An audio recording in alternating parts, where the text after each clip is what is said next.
Hi everyone, I'm using Rubio Monocoat for my tabletop finish today. I'm going to try it out, see how I like it. Heard a lot of good things about it, so I got to see what it is all about.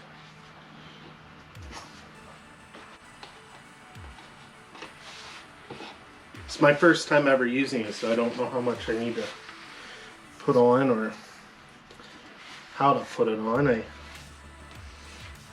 just going to smear it on here and see how it looks.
It's my first time using Rubio Monocoat, and I believe I did a fairly decent job.